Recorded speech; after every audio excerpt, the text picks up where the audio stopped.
And Minnesota Governor Tim Walz will be in the spotlight tonight at the DNC. He's due to introduce himself to America with a highly anticipated speech.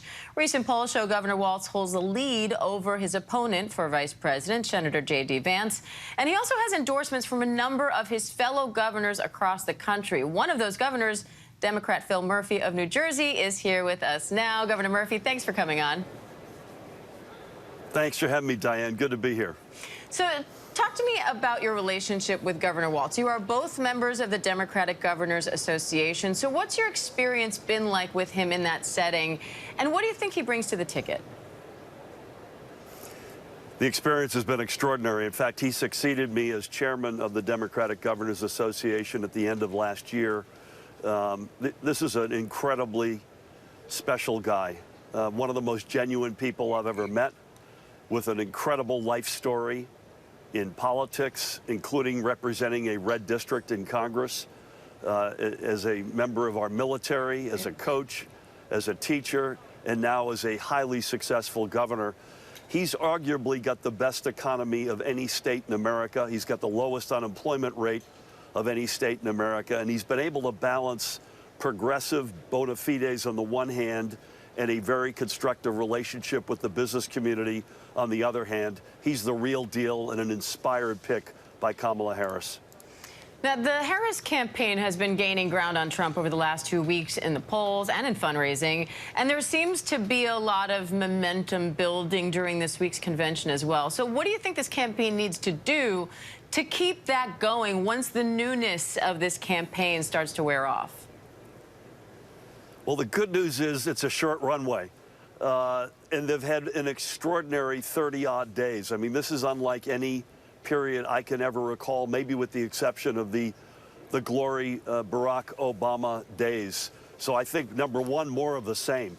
Be upbeat, show the country a promising future, full of opportunity, middle class out, bottom up.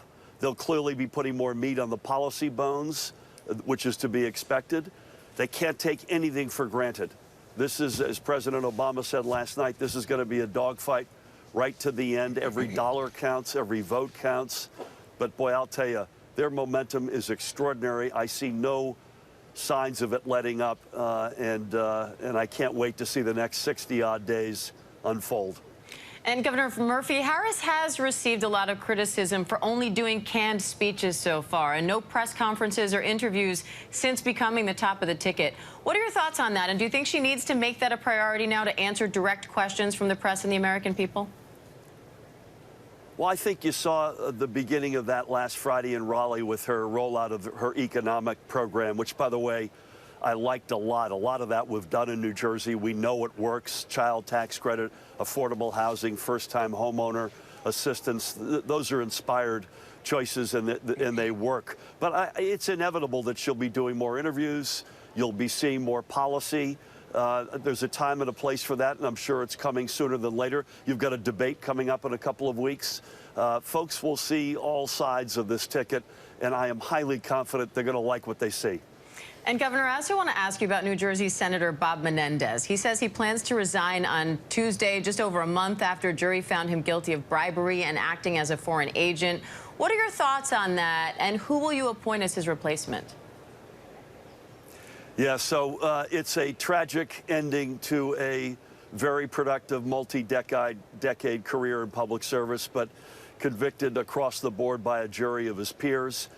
He's hung up his cleats this week. George Helmy will be the interim senator. George is my former chief of staff, but more importantly has worked for 2 U.S. senators and knows his way around the Senate almost unlike anybody. And we've got an election for that seat on November 5th, and the winner will step into that seat once that election has been confirmed. And we're going to turn the page and go to a new day and a new future.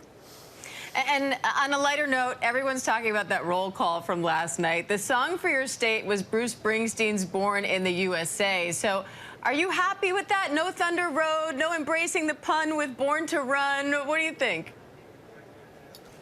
Listen, I love The Boss. I love Mr. Bon Jovi. They could have played any one of those songs and I would have been thrilled. But hearing Born in the USA pumped out with this crazy haul last night was a really, really special moment for everybody in the Jersey delegation. New Jersey Governor Phil Murphy, always great to have you on, Governor. Thank you. Thanks for having me, Diane.